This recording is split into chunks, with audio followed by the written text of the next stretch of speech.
கலாமாவுக்கு உன்னை பத்தி தெரியாதா? அவங்க பிள்ளை மாதிரி உன்னை பார்த்துட்டு இருக்காங்க. அவங்க போய் உன்னை தப்பா நினைச்சிருப்பாங்களா சொல்லு? ஒரு பக்கம் நீ சொல்ற மாதிரி யோசிச்சாலும் இன்னொரு பக்கம் கலாமாக்கு உண்மையா இல்லாம போயிட்டோமோன்னு எனக்கே குற்ற உணர்ச்சியா இருக்கு கைப்புள்ள. எல்லாத்துக்கும் காரணம் அந்த சண்டை கோழி தான். மாப்பிள, இந்த விஷயத்துல பாவம் அந்த பிள்ளை என்ன பண்ணிச்சு? யோ கைப்புள்ள, வர வர உன் போக்கே சரியில்லை. நான் எப்ப பார்த்தாலும் அந்த சண்டை கோழிக்கே சப்போர்ட் பண்ணிட்டு இருக்க. ஏய், இனிமே யாராவது அவளை பத்தி பேசுனீங்க நான் மனுஷனா இருக்க மாட்டேன் பாத்துக்க. கைப்புள்ள அண்ணே, ஏற்கனவே பரமா அந்த போலீஸ் பண்ண வேலையால கடுப்புல இருக்காப்ல. தேவையில்லாம அந்த பிள்ளைக்கு பறிஞ்சு பேசி ஏன் ஒரு டென்ஷன் ஆகுறீங்க? சாரிடா மாப்பிள, இனிமே அந்த பிள்ளைய பத்தி நான் வாய் திறக்கவே மாட்டேன். மாப்பிள வா, நம்ம கோயிலுக்கு போயிட்டு வந்துருவோம். அதெல்லாம் வேணாம் கைப்புள்ள, நான் எங்கேயும் வரல. எனக்கு மனசு ஒரு மாதிரியா இருக்கு. டேய், அதனாலதான் கோயிலுக்கு வான்னு கூப்பிடுறேன். சாயந்தரம் கோயிலுக்கு போனேன்னு வச்சுக்கேன், மூளையும் ஃப்ரெஷ் ஆகும், மனசும் சரியாகும். வா மாப்பிள போலாம்.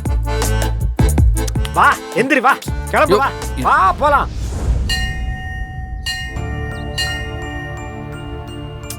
ஹே, என்னடி கோவிலுக்கு வந்துட்டு இப்படி முகத்தை தூக்கி வச்சிட்டு இருக்க? கோவிலுக்கு வந்தாலும் மனசு என்னோடது தானே நர்மதா. அந்த பரமை ஏன் என் அப்பாவை காப்பாத்தணும்? கடையில காணாம போன துணியை கண்டுபிடிச்சு தரேன்னு சொல்லி எனக்கு நம்பிக்கை தரணும். கடைசியில ஏன் இப்படி அவன் பண்ணணும்?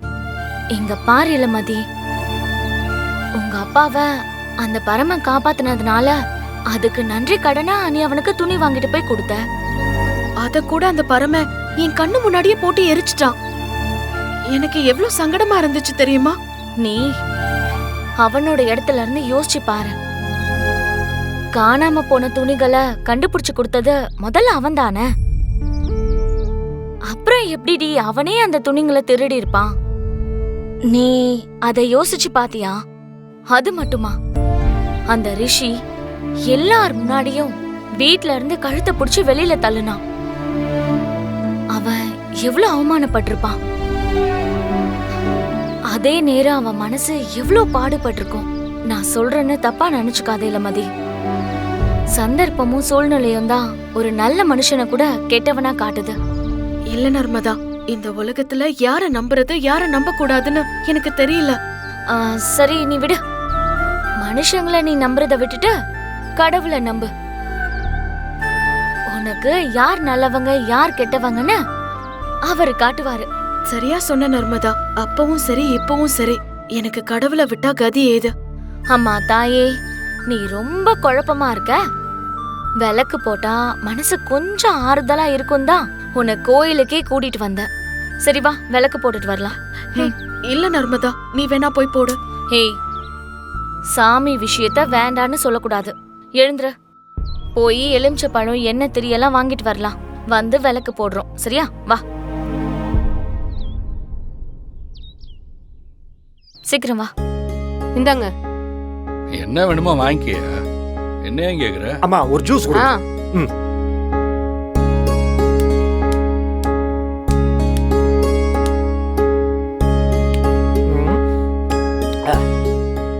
மாப்பிள ஜூஸ் குடிக்கிறேன்.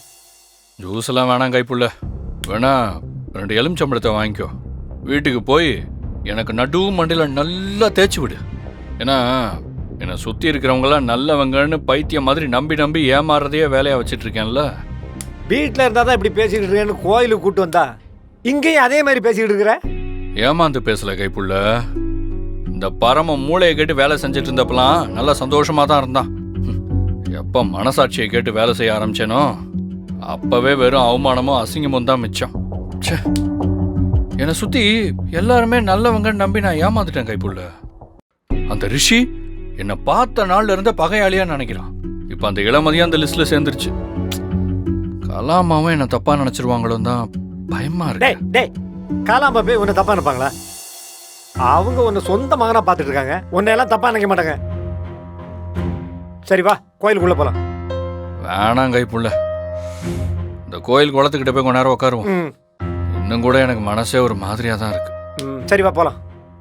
ஏம்மா இந்தம்மா வாமா போலாம். எதுக்கு இந்த லெமன்? சே,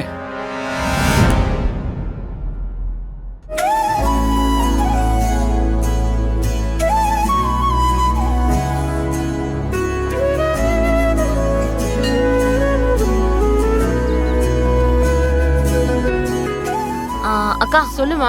தெப்ப குளத்துல விளக்கு போடணும். பூஜை செட்டப்லாம் கொஞ்சம் கொடுங்க. சரிம்மா.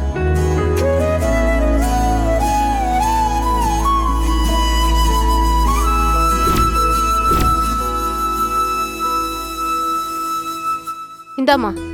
ஆ ஆ இத கொஞ்சம் புடி.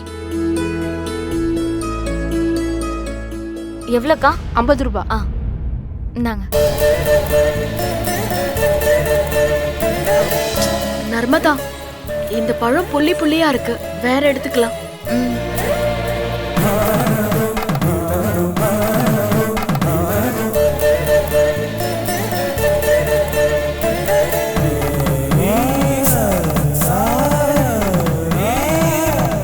போலாமா? ஓகே. ம் தேங்க்ஸ்க்கா. வரோம். சரிங்க.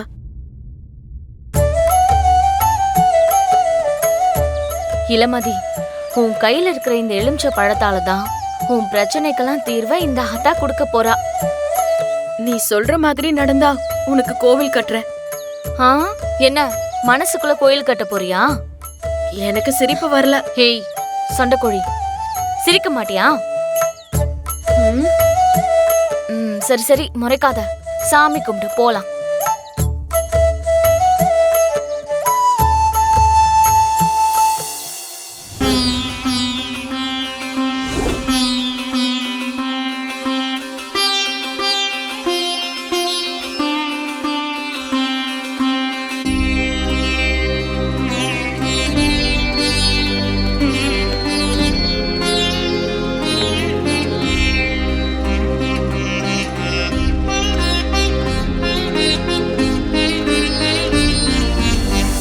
கைப்புள்ள, சொல்லு மாப்ள.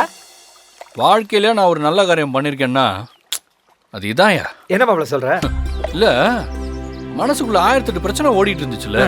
ஆனா இந்த குளம், அதுல இருக்கிற விளக்குங்க, இந்த காத்து, எல்லாமே மனசை வருடுற மாதிரி ஒரு மாதிரி நிம்மதியா தான் இருக்கு.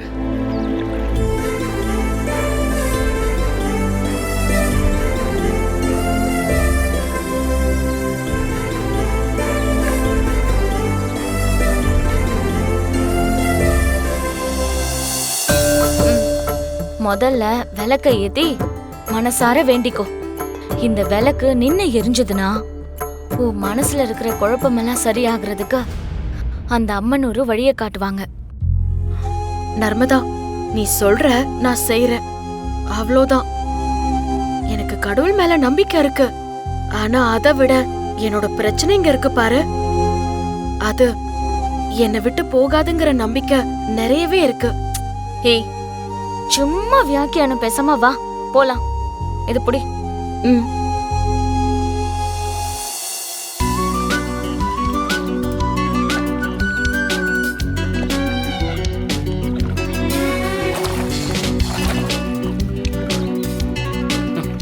எப்படி சந்தோஷமா இருக்குல்ல? இதுக்கு தான் மாப்பிள்ள கைப்புள்ள சொன்னா கேட்கணுங்கிறது. எப்படி இருக்குது? ஜாலியா இருக்கேனான்னு தெரியல சொல்ற. ஆனா மனசுக்கு ஏதோ நிம்மதியா இருக்க மாதிரி இருக்கு. அது போதும் எனக்கு.